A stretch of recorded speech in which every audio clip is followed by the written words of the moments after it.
어떤 사람은 하는 일마다 술술 풀리고 어떤 사람은 똑같이 노력해도 계속 막힌다. 그 차이는 재능도 환경도 아니다. 내가 평생 기업을 하며 몸으로 깨달은 한 가지 진실이 있다면 운은 타고나는 것이 아니라 만들어진다는 사실이다. 그리고 그 출발점은 언제나 태도였다. 사람들은 흔히 운이 좋다고 말하지만 내가 본 운은 대부분 준비된 사람에게만 모습을 드러냈다. 1938년 대구의 좁은 골목에서 삼성상해라는 작은 상점을 열었을 때 나는 가진 것이 거의 없었다. 자본도 인맥도 기술도 없었다. 하지만 단 하나만은 분명히 붙들고 있었다. 정직하게 거래하면 반드시 길이 열린다는 믿음이었다. 눈앞의 이익보다 신용을 먼저 쌓겠다는 태도. 그것이 내가 가진 전부였다. 나는 누구보다 먼저 가게 문을 열었고 하루 매출보다 오늘의 신뢰를 더 중요하게 기록했다. 사람들은 훗날 나를 두고 운이 좋았다고 말했다. 하지만 솔직히 말해 그 운은 우연이 아니었다. 반복된 습관의 결과였다. 나는 일찍 깨달았다. 세상에는 눈에 보이지 않는 흐름이 존재한다는 것을. 그 흐름을 읽는 사람이 기회를 잡고 흐름을 무시하는 사람은 같은 자리에서 맴돈다. 당시 조선은 불안했고 전쟁의 그림자가 드리워져 있었다. 모두가 움츠릴 때 나는 시장을 관찰했다.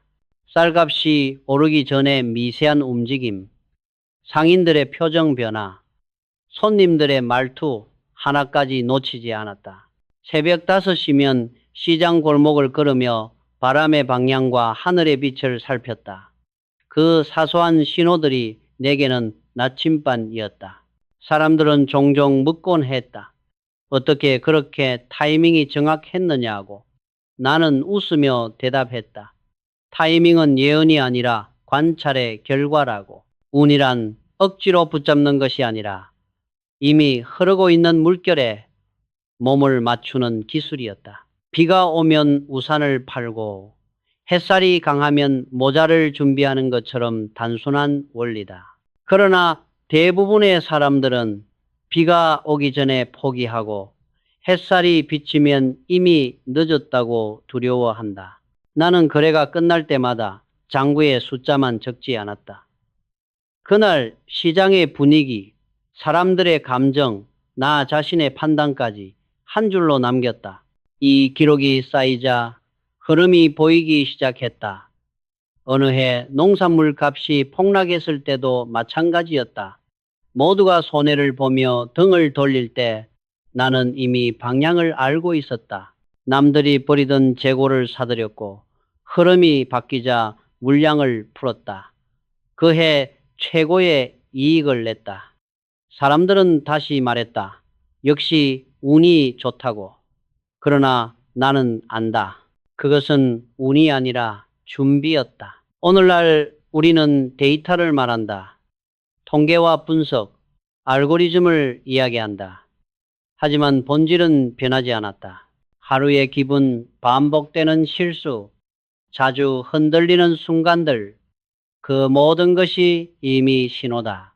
흐름을 읽는다는 것은 멀리 있는 미래를 맞히는 것이 아니라 지금 이 순간의 변화를 놓치지 않는 태도다. IMF든 오일 쇼크든 결국 흐름을 읽는 눈을 가진 사람에게는 시험일 뿐이었다. 운이 따르는 사람들은 이상하게도 조용하다.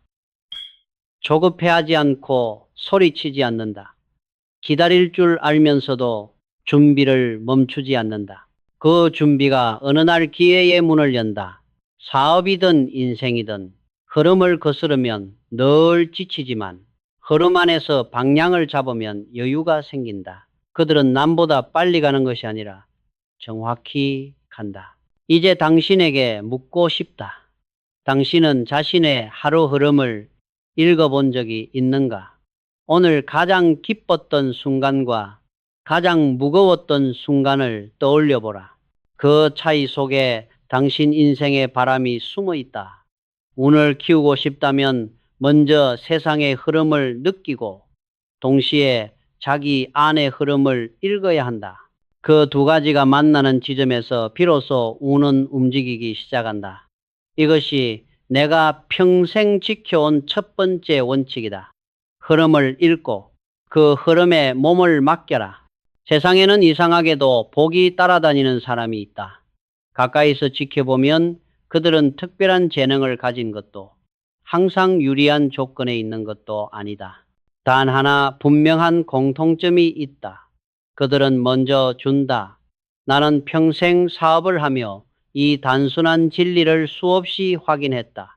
주는 자에게 복이 모인다는 말은 결코 미신이 아니다. 그것은 사람과 사람 사이에서 작동하는 가장 현실적인 법칙이다. 삼성상회를 막 시작했을 때 나는 매일 스스로에게 질문을 던졌다. 오늘 나는 받은 것보다 더 많이 주었는가? 이 질문은 장구의 마지막 줄에 늘 적혀 있었다. 장사는 물건을 사고 파는 행위처럼 보이지만 실상은 신용을 쌓는 과정이다. 숫자는 하루 만에 사라지지만 신뢰는 사람의 기억 속에 남는다. 그래서 나는 결제일이 되면 언제나 남들보다 하루 먼저 움직였다. 돈을 먼저 주면 세상은 나를 기억한다. 그 기억이 다시 나를 살린다. 그 시절 나는 가진 것이 거의 없었다. 하지만 손님이 어려움을 겪을 때는 외상으로 물건을 내주었고 돈이 모자란 사람에게는 작은 포대를 덤으로 얹어주었다. 주변에서는 고개를 저었다. 저렇게 손해보며 장사해서 언제 크겠느냐고 했다. 그러나 나는 알고 있었다. 이것은 손해가 아니라 투자라는 것을, 다만 그 투자 대상이 돈이 아니라 사람이었을 뿐이다. 몇 달이 지나자 그 손님들은 다시 찾아왔다. 그리고 혼자가 아니라 친구와 가족을 데리고 왔다. 복은 그렇게 사람의 발걸음을 타고 들어왔다. 회계장부에는 잡히지 않았지만 가게 앞에는 점점 신뢰가 쌓여갔다. 그 신뢰가 쌓여 삼성상회를 키웠다. 나는 그때 확신했다. 복은 숫자가 아니라 관계로 돌아온다는 것을. 한 번은 오랜 거래처가 부도를 맞은 적이 있다. 주변 상인들은 하나둘 손을 뗐다. 이제 끝났다고, 함께 무너질 필요는 없다고 말했다. 그러나 나는 달리 생각했다. 지금이야말로 사람을 남길 때라고. 나는 그들의 남은 재고를 모두 사들였다. 누군가는 미쳤다고 했다. 하지만 시간이 흐른 뒤 그 회사는 다시 일어섰고 가장 먼저 내게 연락을 해왔다. 그때 도와주셔서 오늘이 있습니다. 그 한마디는 어떤 이익보다 값졌다. 이 경험은 내 경영 철학의 뿌리가 되었다.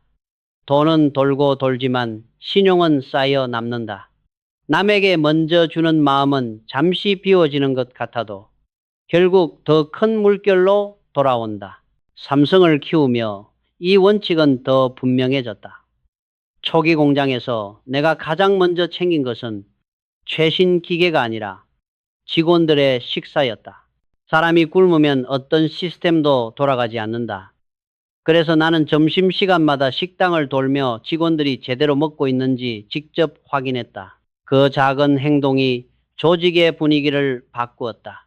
젊은 직원 하나가 내게 물은 적이 있다. 회장님, 이렇게 베풀면 손해 아닙니까? 나는 웃으며 대답했다. 진심으로 준 것은 반드시 돌아온다. 다만 네가 원하는 시간표로 오지 않을 뿐이다. 세상에는 눈에 보이지 않는 순환이 있다. 그 순환을 믿는 사람은 여유롭고 믿지 않는 사람은 늘 불안하다.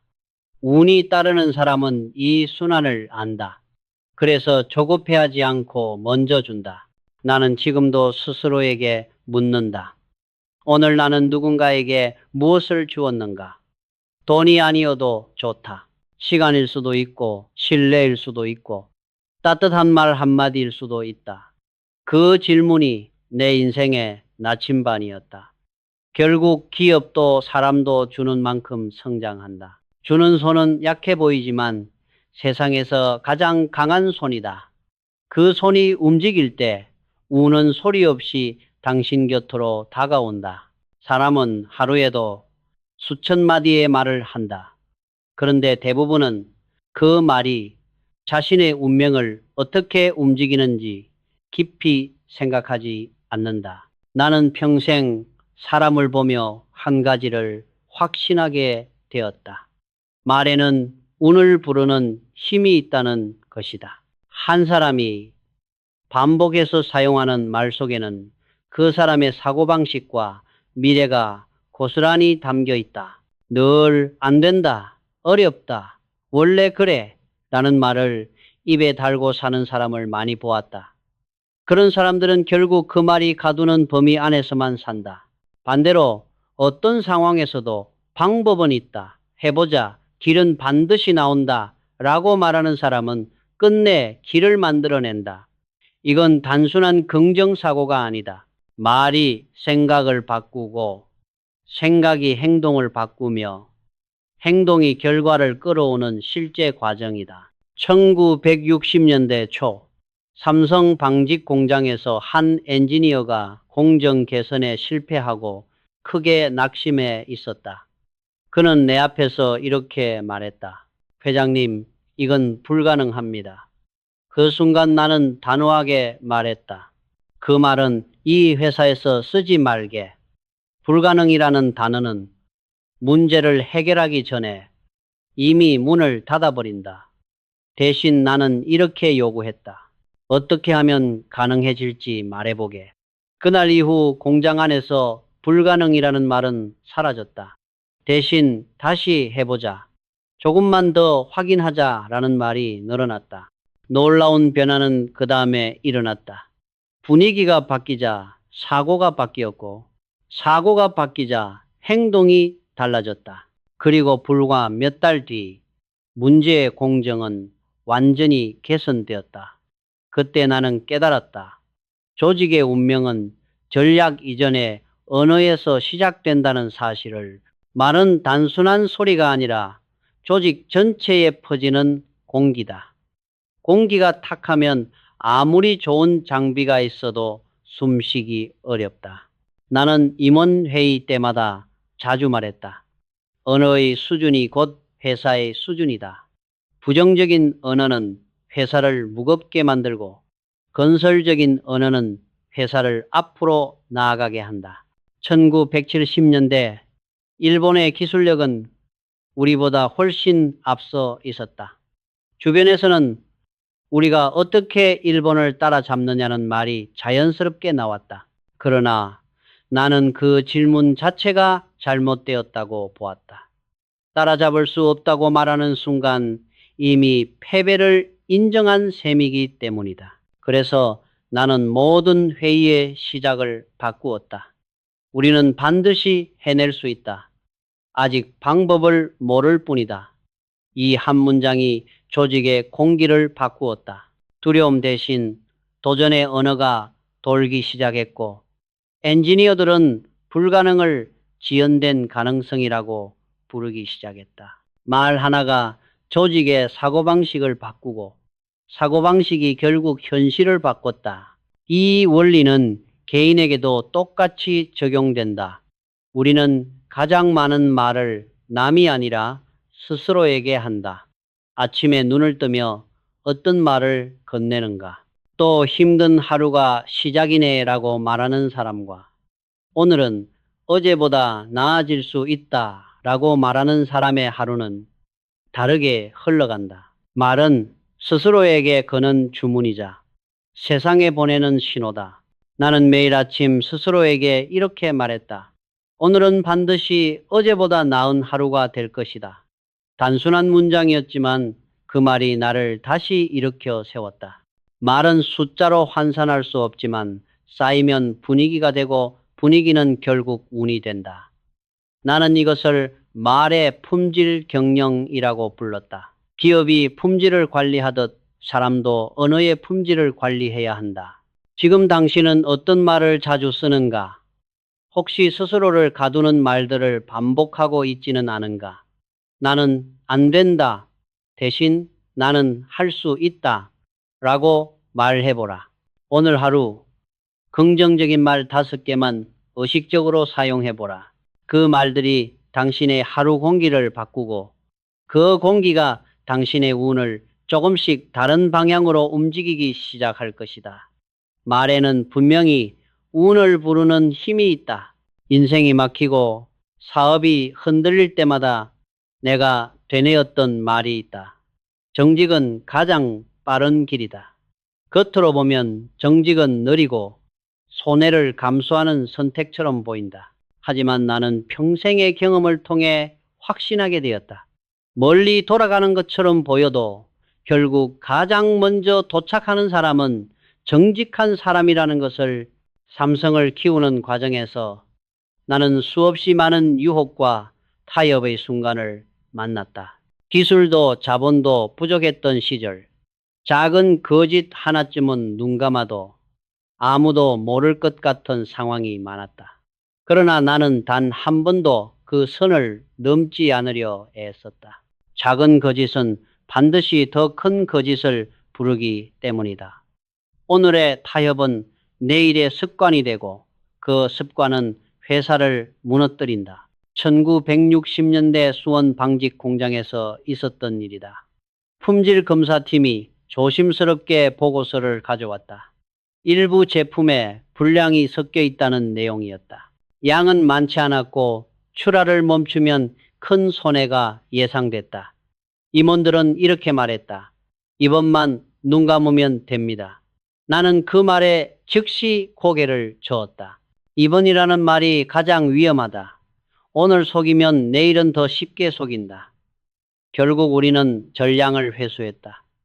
손해는 컸지만 거래처의 반응은 달랐다. 그들은 오히려 더 큰 신뢰를 보내왔다. 삼성은 손해를 봐도 거짓은 하지 않는 회사다. 그 말이 우리의 평판이 되었다. 나는 그때 분명히 느꼈다. 정직은 비용이 아니라 자산이라는 것을. 단기적인 손해는 기록에 남지만 신뢰는 기억에 남는다. 그리고 그 기억은 시간이 지날수록 이자가 붙는다. 훗날 삼성의 품질 제일 철학은 이런 선택들이 쌓여 만들어졌다. 거창한 구호가 아니라 불리한 순간에도 원칙을 지킨 결과였다. 사람들은 종종 내게 물었다. 사업에서 가장 큰 실수가 무엇이었느냐고. 나는 주저없이 대답했다. 작은 거짓말이다. 사람의 신뢰는 유리창과 같다. 한번 금이 가면 다시 붙여도 흔적이 남는다. 그래서 나는 임원들에게 늘 말했다. 실수는 숨기지 말고 즉시 보고하라. 실수는 고칠 수 있지만 거짓은 조직 전체를 병들게 한다. 한 번은 재고 수량을 잘못 입력해 큰 손실을 낸 직원이 있었다. 그는 얼굴이 창백해진 채 모든 사실을 털어놓았다. 나는 그를 질책하지 않았다. 오히려 이렇게 말했다. 잘못을 숨기지 않은 그 용기가 회사를 살렸다. 그 이후 회사 안에는 실수를 숨기지 않고 공유하는 문화가 자리 잡았다. 문제는 빨리 드러날수록 빨리 해결된다. 이것이 정직이 시스템이 되는 방식이다. 정직이란 단순히 거짓말을 하지 않는 것이 아니다. 자신에게 솔직해지는 것이다. 잘못된 판단을 인정하고 눈앞의 이익보다 옳음을 선택하는 결단이다. 그런 선택은 때로 외롭고 때로 바보처럼 보인다. 하지만 이상하게도 세상은 결국 그런 사람 곁에 오래 머문다. 정직한 사람을 잠시 이용하는 이는 있어도 끝까지 속이는 이는 없다. 나는 후배들에게 자주 말했다. 정직은 가장 빠른 지름길이다. 다만 그 길은 용기가 필요한 길이다. 그 길 끝에는 반드시 신뢰가 기다리고 그 신뢰가 결국 운을 만든다. 지금 당신은 어떤 결정을 앞두고 있는가? 혹시 눈앞의 이익 때문에 진실을 미루고 있지는 않은가? 정직은 선택의 문제이지만 그 결과는 선택하지 않아도 반드시 따라온다. 사람은 누구나 완벽을 꿈꾼다. 모든 조건을 갖춘 뒤에야 움직이고 싶어 한다. 하지만 인생과 사업을 오래 겪어보면 한 가지 사실에 도달하게 된다. 모든 것을 다 한 뒤에는 내려놓을 줄 알아야 한다는 것. 이 말은 단순한 신앙이나 체념이 아니다. 내가 평생 몸으로 겪으며 얻은 가장 현실적인 경영 철학이었다. 나는 준비에 있어서만큼은 누구보다 집요했다. 하루 일정은 분 단위로 계획했고 결정은 감이 아니라 근거 위에서 내렸다. 숫자, 데이터, 사람, 가능성까지 최대한 검토했다. 그러나 아무리 준비해도 통제할 수 없는 영역은 반드시 남는다. 전쟁, 환율, 국제 정세, 기술 변화, 그 어떤 것도 인간이 완벽히 지배할 수는 없다.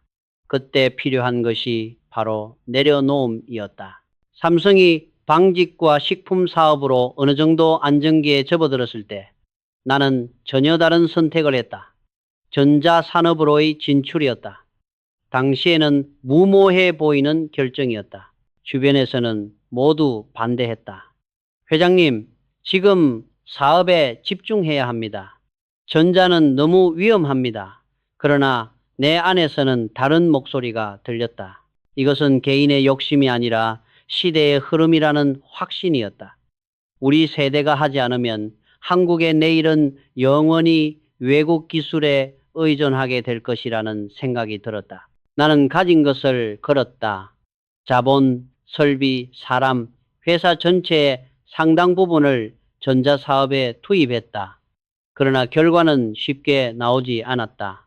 초기 제품은 불량률이 높았고 수출은 번번이 좌절됐다. 밤마다 회의실에 홀로 남아 계산을 다시 하고 또 했다. 그때마다 스스로에게 던진 질문은 하나였다. 예, 제뿐 둘이 나는 지금 할 수 있는 모든 것을 다 했는가? 그 질문에 스스로 예 라고 답할 수 있을 때 나는 비로소 마음을 내려놓았다. 결과는 더 이상 내 손에 있는 것이 아니었다. 운은 억지로 붙잡을수록 멀어진다. 불안을 움켜쥘수록 흐름은 어긋난다. 나는 그 시기에 깨달았다. 기업가란 하늘의 흐름을 거스르는 사람이 아니라 그 흐름 속에서 방향을 잡는 사람이라는 것을. 전자사업이 본격적으로 빛을 보기까지는 무려 10년이 걸렸다. 수없이 포기하고 싶은 순간이 있었지만 끝까지 버텼다. 하늘은 완벽한 사람에게 복을 주지 않는다. 끝까지 남아있는 사람에게 기회를 준다. 사람들은 종종 내게 물었다. 그렇게 큰 결정을 내릴 때 두렵지 않았느냐고.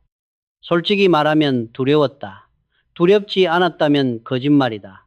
그러나 나는 이미 할 수 있는 모든 것을 다 했기에 그 이유는 맡길 수 있었다. 준비와 집착은 다르다. 집착은 시야를 좁히고 믿음은 길을 연다. 나는 준비의 사람이었고 동시에 내려놓음의 사람이 되려 노력했다. 그 균형이 없었다면 오늘의 삼성도 없었을 것이다. 이 원리는 인생에도 그대로 적용된다. 결과에 매달릴수록 마음은 조급해지고 조급함은 판단을 흐린다.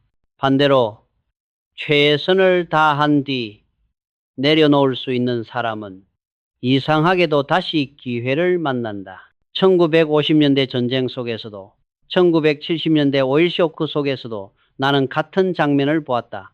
모든 것을 다 한 사람에게는 반드시 다음 길이 열렸다. 그래서 나는 마지막으로 이런 말을 남기고 싶다.